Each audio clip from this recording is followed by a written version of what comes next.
ओम शांति। आज प्यारे बाबा ने कहा है कि मैं तुम बच्चों को ऐसी कौन सी पढ़ाई इस समय पढ़ाता हूँ जो सारे कल्प में नहीं पढ़ते। आप पढ़े तो सतयुग में भी जाते होंगे ना स्कूल या नहीं। हाँ, वहाँ तो ड्राइंग करेंगे और राजाई क्या है इसकी परिभाषा समझेंगे। हाँ, थोड़ी बहुत लैंग्वेज समझेंगे, कुछ डांस कला करें, कलाएं होंगी, कलाएं, सुखदायी पढ़ाई होगी।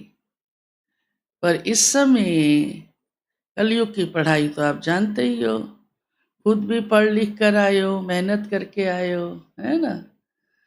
इस समय बाबा कहते हैं मैं ऐसी कौन सी पढ़ाई पढ़ाता हूँ। इस समय की पढ़ाई सबसे डिफरेंट है, सबसे पूरे कल्प से डिफरेंट है। इसलिए तो देखो पढ़ने वाले भी थोड़े ही हैं, सारी दुनिया नहीं पढ़ रही है पढ़ाई।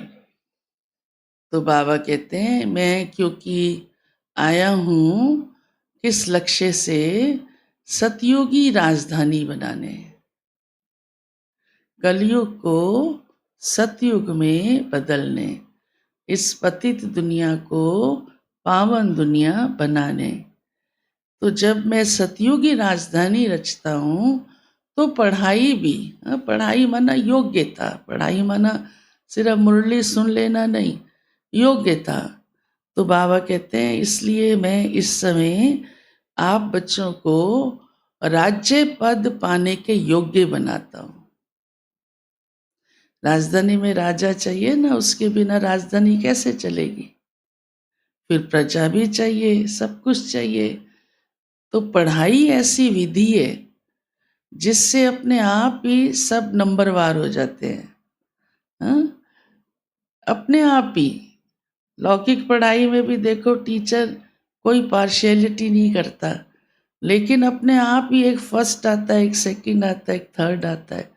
माँ बाप भी कुछ नहीं कर सकते। हाँ, संगी साथी दोस्त भी तो अपने ऊपर होता है, हमने ध्यान से पढ़ा, कितना पढ़ा, अमल किया, वैसी वैसी योग्यता बन जाती है। तो ये पढ़ाई इसलिए सबसे डिफरेंट है जिससे राजधानी की स्थापना हो रही है। तो वंडरफुल पढ़ाई हुई ना। पूरे सारे कल्प में पढ़ाई से राजधानी नहीं स्थापन होती। चाहे द्वापर में भी राजाएं लोग होंगे, भिन्न भिन्न राज्य होंगे, वहाँ कोई वननेस तो नहीं होगी, एक राज्य, एक भाषा, एक सत्ता। ये राजधानी तो सतयुग की विशेषता है। लेकिन राजधानी तो होगी ना। अभी दिल्ली भी राजधानी है, कितनी सारी राजधानियां बन गई। हाँ, दिल्ली तो चलो भारत की राजधानी है। तो ऐसे द्वापर कलयुग में भी हैं, परंतु वो राजधानी कैसी है ये आप अच्छी तरह से जानते हो। उसके कितने बंटवारे हो गए, कितनी मतें आ गईं, कितनी भाषाएं आ गईं, और उसकी वो भी कोई एजुकेशन या योग्यता के हिसाब से नहीं है। अब तो बिल्कुल नहीं है। पहले राजाएं बनते थे, राजा के घर में जन्म ले लिया इसलिए, हाँ, या दूसरे के ऊपर जाकर के अटैक किया, आधिपत्य किया, हाँ, वो भी राजा ही राजा पे कर सकता था, आम आदमी नहीं कर सकता था। तो उसको वो राज्य अपने हाथ में आ जाता था, क्योंकि वो पैदा ही राजा के घर में हुआ है। या कोई दान पुण्य बहुत बहुत बहुत करते हैं तो उनका अगला जन्म ऐसे घर में हो जाता है। फिर कलयुग की तो आप देख रहे हो, प्रजा का प्रजा पर राज्य, कोई राजा है ही नहीं। जितने सिर उतनी बातें, हाँ, उतनी मतें। तो बड़ा फर्क पड़ जाता है। तो अभी की हमारी ये पढ़ाई हमें ऐसा काबिल बनाती है कि आप सतयुग की राजधानी को संभाल सकते हो। फिर बाबा ने दो बातों का महत्व सुनाया है संगम पर। बाबा कहते हैं देखो, संगम युग पुरुषोत्तम युग है, सबसे न्यारा युग है। कलयुग का अंत समय और सतयुग का आदि शुरुआती समय है ये।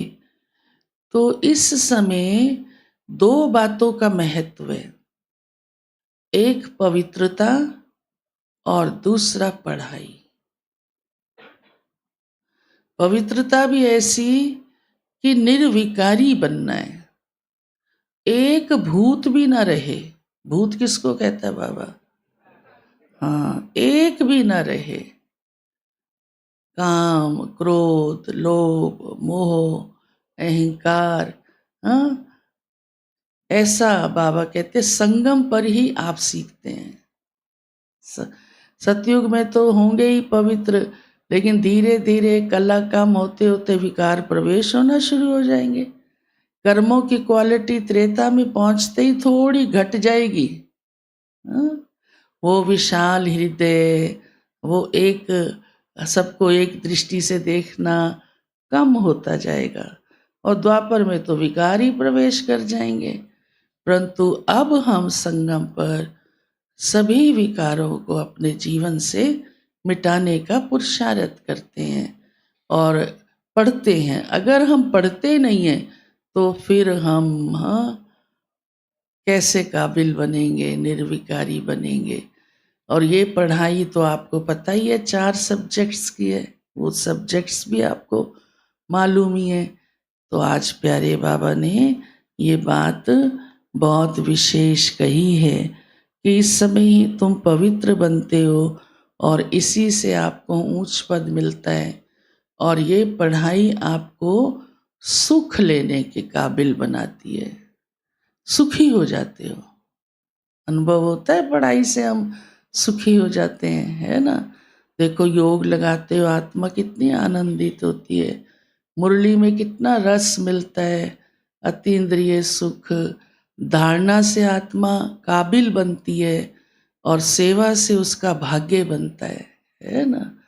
तो बाबा इसलिए कहते हैं ये इस समय का ही महत्व है, पुरुषोत्तम संगम युग का।